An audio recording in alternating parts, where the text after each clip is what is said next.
really sad. I actually, everything about my life got copied, even my positive affirmations of my customs and the way that I was doing counselling for other people, and I like to offer comfort and give support to other people. They've basically replaced me with my own counselling and comforting other people. They've replaced me in art.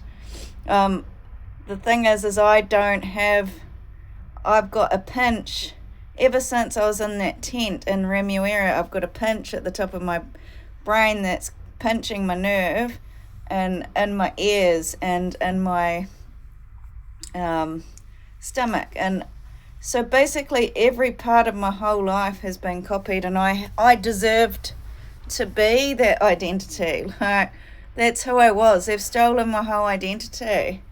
And every time they take something from me, I get a whack, like I've been poisoned and ruined. So this time they've really stolen that I do all this healing on people. And it's almost like they've put so much chemicals in my brain that it's not, like, I'm finding it really hard at the top of here to think properly, but it's like that's where my education was, and that's the direction I was.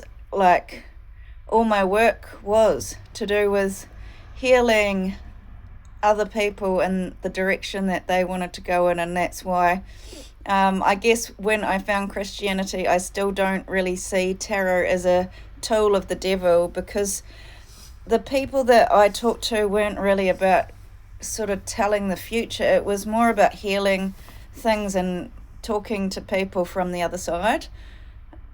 There's so many things in my life that I didn't believe in the other side, because I'm there's a side of me that's quite analytical and really, I can be very hard on myself and very, like, too realistic. I have to know everything before I can make sound judgment.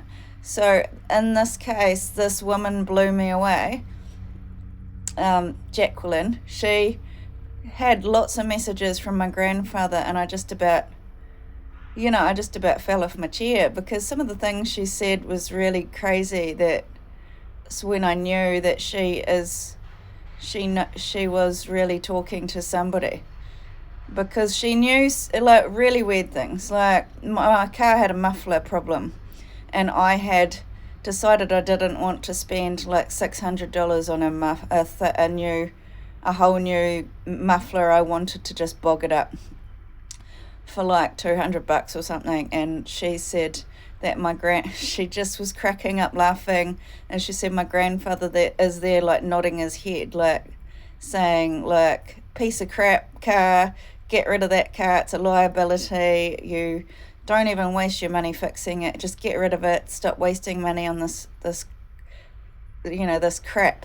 And I actually really liked the car, like, because it was a station. I used to love surfing, and it was a station wagon, and I didn't want to get rid of it. And she was like, that's when I knew she was onto it, because she was saying weird things like that. She went real deep into, like, emotional healing and things like this. And that's why, for me, like, the tarot wasn't tools of the devil, unless I'm still deceived. But the things that they were doing were about sort of like affirming healing and affirming ways to live positively. It wasn't about, like, future and all these kind of things. It was more just, it was definitely just a little bit of a counselling session thing. This is weird that they've taken everything and made me the least qualified for my whole life. Like, I'm not qualified enough to teach this or do this anymore, but I can't. I'm, like, not even thinking properly, to be honest, and that's not from mental illness. I've had physical damage to me, and it's being not looked at, and I'm just saying I'm having racism because I went to Sweden and nothing bad was said about me, and I should have had asylum then. So why am I back here when I'm not welcome on the land, when immigrants have taken over this country of Japan and Spain and who's the other one? China. They've taken over, and as soon as I got here, I got told that I was already killed. Like I was already dead. And so I'm having a hard time because, the New Zealand First Party said that it was Trump. I arrived in a dead bag because of Trump. So I think I did get killed in Australia, but then when I got here, there was a whole lot of campaigning that Trump was saying that Camilla had killed me from some like immigration lies, and that they were like killed, like fed us to all these immigrants so that that family could be rich. So that's why I'm in the middle of corruption and I'm not being heard, because they did this massive campaign before that to make my ex some hot guy and to do a conservative for Trump to take over all of Christchurch, that I was a toilet queen. And it looks like all my friends and family have cut me out of my own life, and now I'm left in this civil war with no help. Like anybody else, like they said I'm banned for life. France banned me for life. After she devalued me in a Tiffany thing, they blacklisted me and banned me from here. And after they started a church in Australia and erased me and put me in an energy apartheid, they've destroyed my name with all these lies about accommodation. And it's just so I'm frustrated in my own house because of all the injustices, and I get angry. It's not even post-trauma, it's just repression. It's all coming out, all my anger is coming out from years and years of abuse, and it's frustration because it's so, I just feel like I'm building, it's happened for years. So even in Australia, I just walked and met some lady, an Israeli lady. She was absolutely lovely, this Israeli lady, and she offered me a cleaning job, and I worked really hard for her because it was a cash job. And this is what I was like. It was I would have my normal goals, but I'd go and do cash cleaning jobs. I'm not allowed to make money at all. They really micromanage me to the point where I'm suffocated. I can't do anything. I'm just sitting here like a blob all day, and I can't handle it anymore. And it's like he's abused me for years when all this paperwork saying I needed asylum and that I needed trafficking help. And what I want somebody to step in is why I've got some texts from Project Respect and texts from other people that I needed trafficking doctors, and people like Project Respect and Zoe just let me go, and I've been kept here sexually assaulted, and the people that took me back here have exiled me. So where am I meant to go? So I'm banned off this land. And then I'm banned out of Australia. They murdered me over there. Like, how come I'm paying all this debt? I've had no letters for more than like 5 years. They keep taking all my letters. And also are using duplicated SIMs. That's, if you want to know what my interview, because when you go to asylum, they interview you. And so I get to Sweden, and they were talking in their language, which was really weird. It's so English, but it's so foreign. I didn't understand anything they were saying when they were talking to each other in their own language. I could tell he believed me. I told him, because I said, he just said, what's happened in your country? And I showed him all my affidavits. I said, I've been persecuted. I've had a lot of bullying, that I'm a dog. I'm also kept in homelessness, and told him a liar. And they have not let me have my own telephone for more than like 4 years. And I said, they're duplicating my SIM cards. I said, I'm in a criminal thing.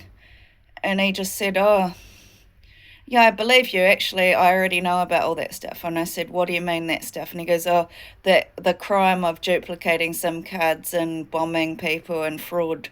And I said, okay. And so I believed him because I didn't know that it was called fraud. And that's the thing is, Do you know, before this, because my life didn't have any crime or any other things going on, and my life was about my skills and the things that I was doing, I sounded intelligent all the time. You put me, a fish out of water, into some other environment, like all this crime, I don't understand all the language. I don't know how to talk about it. I don't understand anything, so I sound really thick. I don't know. I didn't know anything about fraud. Later on, somebody told me that they spent $300 to ruin all my businesses. They've gone like, and the kids told me that they had gotten, what they do for revenge is they put you on the dark web and just torture you. Like they start skimming your cards and everything, and that's all they do. Now, I can't get my identity back. I can't get any care.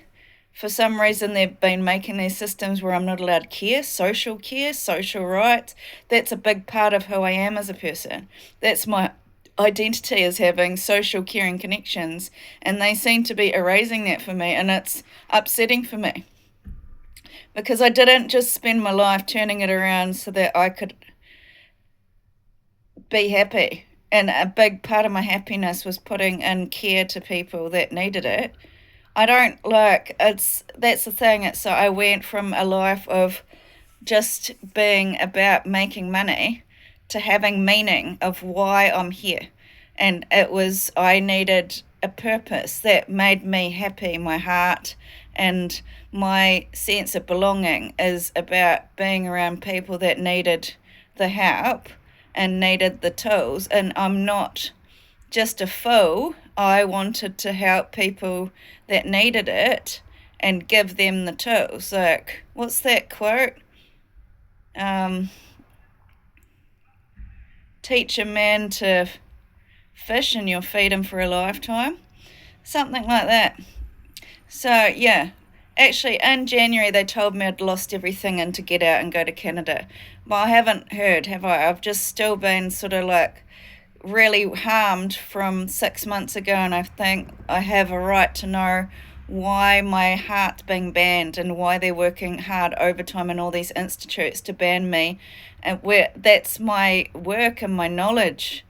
Do you know what I mean? Like, they don't need to be like, I don't understand why they need to be socially like acceptable and loved in all of my tree of all the resources. So why they want these resources, because that's really all these institutes are about, to do with social work, to do with other people. That's what the organisations are for. I've noticed these guys like ban me from even community lawyers and stuff like that, and I got told in a news article that I was punished from some Avengers, and it's like they've won because they've got a housing cartel, so they look a hell of a lot better, but they built their massive fortune by a toilet video, and they've tortured me for years with no, they don't have any investigation into the corruption. The more I've asked for corruption, the more they just spend more money on branching out their institution.